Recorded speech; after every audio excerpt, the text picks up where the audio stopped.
எப்போவுமே சோறு தான். ஓகே, ஸோ இந்த எபிசோட் ஆஃப் எப்போவுமே சோறு தான். நாங்கள் வந்து அடையாறில் ஒரு பயங்கரமான பாஷான காஃபி ஷாப்பில் நாங்கள் சாப்பிட போகிறோம் அப்படின்னா நீங்கள் நம்புவீங்க.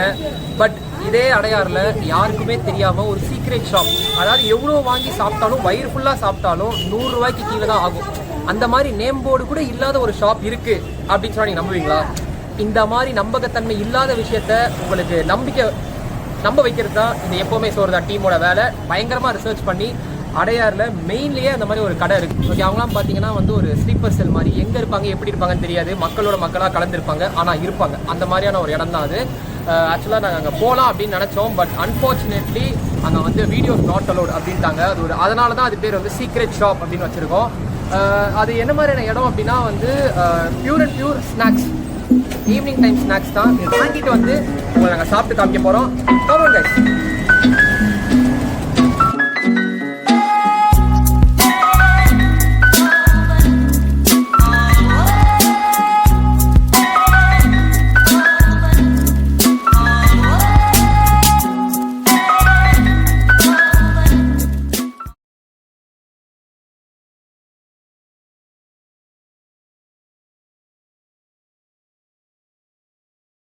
வந்து இப்போ நாங்கள் அங்கே போயிட்டு வாங்கிட்டு வந்துட்டோம். மணியும் வந்து வழக்கம் போல் அப்படியே அந்த பெருமாள் கோயில் பிரசாதம் மாதிரி 2 கையில் அப்படியே வாங்கிட்டு நிற்கிறான். டன் டடன் டடன். என்னடா அது?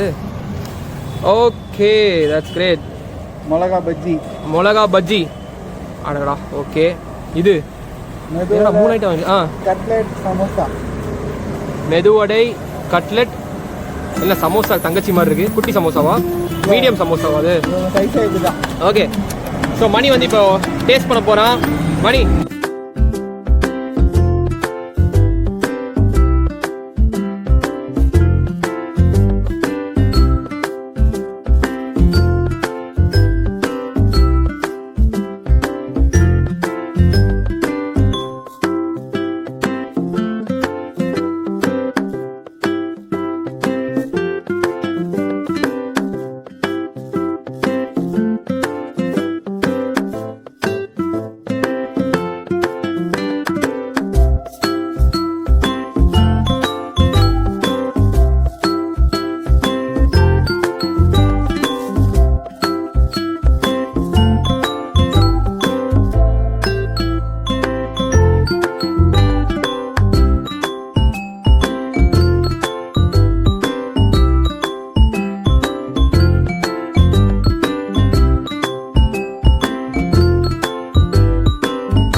என்னென்ன இருக்கு? ஓகே, ஸோ வழக்கம் போல் மணி வந்து அவனுக்கு பிடிக்கும்னு சொல்லி இந்த கட்லெட்டை மறுபடியும் வாங்கிட்டு வந்துட்டான். அண்ட் இது வந்து என்ன? உருளைக்கிழங்கு பஜ்ஜி. ஓகே, அண்ட் வாழைக்காய். திஸ் இஸ் வாழைக்காய் பஜ்ஜி. அண்ட் கொடுக்குறான் சாமி, குடமிளகா பஜ்ஜி. ஸோ பஜ்ஜி ஃபேமிலியே இங்கே தான் இருக்குது.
ஸோ சொன்ன மாதிரி இந்த கட்லெட் கடை இன்ஃபேமஸ் கட்லெட் கடை Adyar next to Adyar bakery நாங்கள் சாப்பிட்டு அவன் ஐட்டம் அவன் சொல்லிட்டான், என்னோடய ஐட்டம் நான் சொல்கிறேன். சமோசா, ஒரு கட்லெட்டு, அதுக்கப்புறம் வடை, மெது வடை, அதில் கீரை போட்டிருந்தாங்க.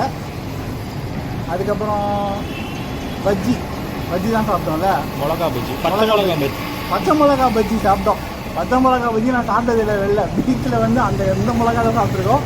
பச்சை மிளகா பஜ்ஜி சாப்பிட்டது அவ்வளோதான். ஃபஸ்ட்டு 4 ஐட்டம் தான் சாப்பிட்டது. நாங்கள் மிஸ் பண்ண ஐட்டம் வந்து மசால் வடை அவங்க போட்டுருந்தாங்க, லேட் ஆகும்னு சொன்னதுனால அது மிஸ் ஆகிடுச்சு. அதை தவிர ஸ்வீட் ஐட்டம் வச்சுருக்காங்க, பாதுஷா, லட்டு, ஜிலேபி அந்த மாதிரி ஐட்டம் வச்சுருக்காங்க. அப்புறம் மிக்சர் வச்சுருக்காங்க.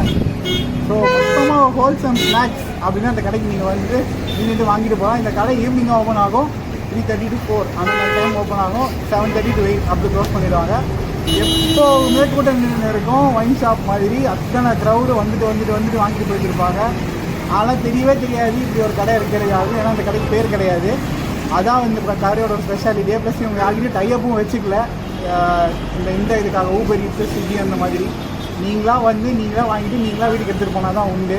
ஸோ கண்டிப்பாக அந்த கடையை ட்ரை பண்ணுங்கள். சாப்பிட்ட அந்த 3 ஐட்டம் பற்றி சொல்கிறதுல மெயின் வந்து கட்லெட். எப்போவுமே கட்லெட் எனக்கு ரொம்ப பிடிக்கும். கட்லெட் சாப்பிட்டா 2-3 சாப்பிடுவேன் இந்த கடையில் நான். அப்புறம் சமோசா ஷேர் பண்ணி சாப்பிட்டோம். சமோசா சூப்பராக இருந்தது. அந்த பச்சை மிளகா பஜ்ஜி வந்து டிஃப்ரெண்ட்டாக இருந்தது கொஞ்சம். ஏன்னா அந்த மிளகாவே காரம், பஜ்ஜியும் கொஞ்சம் பயங்கர சூடு. அந்த காரமும் சூடு சேர்ந்து உள்ள அப்படி ஒரு ரியாக்ஷன் ஆகி நாக்கு வெந்துச்சு லைட்டாக. நல்லா இருந்தது. மொத்தமாக சாப்பிட்ட ஐட்டம் என்னென்ன அப்படின்னு பார்த்தா பச்சை மிளகா பஜ்ஜி, வாழைக்காய் பஜ்ஜி, குடமிளகா பஜ்ஜி, அதுக்கப்புறம் உருளைக்கிழங்கு பஜ்ஜி, அதுக்கப்புறம் 2 கட்லெட்டு, ஒரு சமோசா, ஒரு வடை. இவ்வளவும் சாப்பிட்ருக்கோம். பில் வந்து 72 ரூபா தான். 72 ஒன்லி. 3 பேர் சாப்பிட்ருக்கோம். 3 பேர் ஃபுல்லாக சாப்பிட்ருக்கோம். இதுதான் அந்த கடையோட ஸ்பெஷாலிட்டி. ப்ளஸ் அவங்க ஆயில் வந்து சாப்பிட்டு ஒரு மாதிரி வயிறெல்லாம் இதெல்லாம் ஒன்றுமே பண்ணல. ஜாலியாக இருக்குது. இதுக்கப்புறமா எங்கேயாவது போய் சாப்பிடலாம் தான் பிளான் பண்ணியிருக்கோம் நாங்கள். கடை அது கரெக்டாக எங்கே இருக்குது அப்படின்னா இந்த அடையார் பிரிட்ஜ் இருக்கு இல்லையா, ஃபேமஸ் அடையார் பிரிட்ஜ். அந்த பிரிட்ஜ் கரெக்டாக இறங்கின இடத்துல அது இருக்குது. நீங்கள் சீக்கிரமாக அதை மிஸ் பண்ணுறீங்க. அந்த Venkateswara super market, Adyar Adyar bakery அதுக்கு முன்னாடி கரெக்டாக அதுக்கு முன்னாடி ஒரு சந்து மாதிரி இருக்கும். நேம் போர்ட்லாம் இருக்காது. நீங்களாக பார்த்து கண்டுபிடிச்சிக்கோங்க. ஓகேங்களா? இதுக்கு மேலே நாங்கள் சொல்ல வரும்ல. இந்த வீடியோ ஸ்க்ரீன்ஷாட் எடுத்து கண்டுபிடிச்சிக்கோங்க. இந்த வீடியோ வேணால் ஸ்க்ரீன்ஷாட் எடுத்து ஏதாச்சும் பண்ணி கண்டுபிடிச்சிக்கோங்க. ஸோ ஓகே, மேலே போகாதீங்க, கீழே வாங்க. ஆமாம், மேலே போகாமல் கீழே வரணும். இதெல்லாம் சொல்லியாச்சுடா, ஏன்டா யோகத்தை. ஓகே, ஸோ நான் இன்னைக்கு என்ன சாப்பிட்டேன் அப்படின்னா வாழைக்காய் பஜ்ஜி, அப்புறம் உருளைக்கிழங்கு பஜ்ஜி, குடமிளகா பஜ்ஜி, கட்லெட்டு, லைட்டாக சமோசாவும் சாப்பிட்டேன். பேசிக்காக எல்லாத்தையும் சாப்பிட்டேன். ஓகே, ஸோ எனக்கு நான் இப்போ ஆர்டர் பண்ணி வரணும் அப்படின்னா எல்லா பஜ்ஜிலையும் காமனான ஒரு விஷயம் உருளைக்கிழங்கு ஸ்லைஸ் பண்ணி உள்ளே திணிக்கிறதா இருக்கட்டும், இல்லை வாழைக்காய் பஜ்ஜி அந்த நாரை வந்து தனியாக வராத தன்மையாக இருக்கட்டும், இல்லை இந்த குடமிளகா பஜ்ஜி வந்து ஹார்டாக இல்லாமல் சாஃப்டாக இருக்கிறது, எல்லாமே வந்து சாஃப்டாக இருக்குது, க்ளீனாக இருக்குது. நீங்கள் ஃபேமிலியை கூப்பிட்டு வந்து இங்கே சாப்பிட்லாம். இது என்னதான் ஸ்நாக்ஸ் கடையாக இருந்தாலும். அப்புறம் நெக்ஸ்ட் வந்து சமோசா பார்த்து நான் சொல்லி ப்ராப்பர் மிக்ஸ் ஆஃப் மசாலா, பட்டாணி அண்ட் உருளைக்கிழங்கு வந்து இந்த சமோசாக்குள்ளே இருக்குது. இது அனைத்தும் ஒரு மீடியம் சமோசாக்குள்ளேயே இருக்குது. ஸோ இதுதான் இதோட speciality. Okay, so on the whole எனக்கு வந்து இது உருளைக்கிழங்கு பஜ்ஜி வந்து குட் அண்ட் இது வாழைக்காய் பஜ்ஜி ஓகே தான். அதுக்கப்புறம் குடமிளகா பஜ்ஜி இந்த குட்டுக்கும் ஓகேக்கும் நடுவில் ஒரு இடம் இருந்துச்சுன்னா அந்த சொல்லியிருக்காங்க. அதுக்கப்புறம் இது எல்லாத்த விட அல்டிமேட்டாக சூப்பராக இருந்தது வந்து நம்மால் கட்லெட் தான். ஸோ இது எல்லாமே ரொம்ப சூப்பராக இருந்துச்சு. ஸோ ஃபைனலாக நான் என்ன சொல்ல வரேன் அப்படின்னா, இப்போது நிறையா பேரோட அம்மாக்கள் வந்து முன்னாடி மாதிரி என்னால் வேலை செய்ய முடியலடா, தீபாவளிக்கெல்லாம் எங்கேயாவது கடையில் போய் வாங்கிக்கலாம் அப்படிம்பாங்க. அந்த மாதிரி எங்கள் அம்மா வந்து சொல்லும் போது பண்டிகைக்கு அவங்களையும் வேலை பார்க்க விடாமல் இங்கே வீட்டுக்கு ஹோம்மேடாக ஒரு ஸ்நாக் வேணும் அப்படின்னா நீங்கள் இங்கே கண்டிப்பாக வந்து வாங்கலாம். எல்லா பண்டிகைக்கும் அந்த மாதிரியான ஒரு கடை தான் அது. ஸோ நீங்கள் வாங்க, வந்து என்ஜாய் பண்ணிட்டு போங்க. லைக், ஷேர் அண்ட் சப்ஸ்கிரைப் எப்போவுமே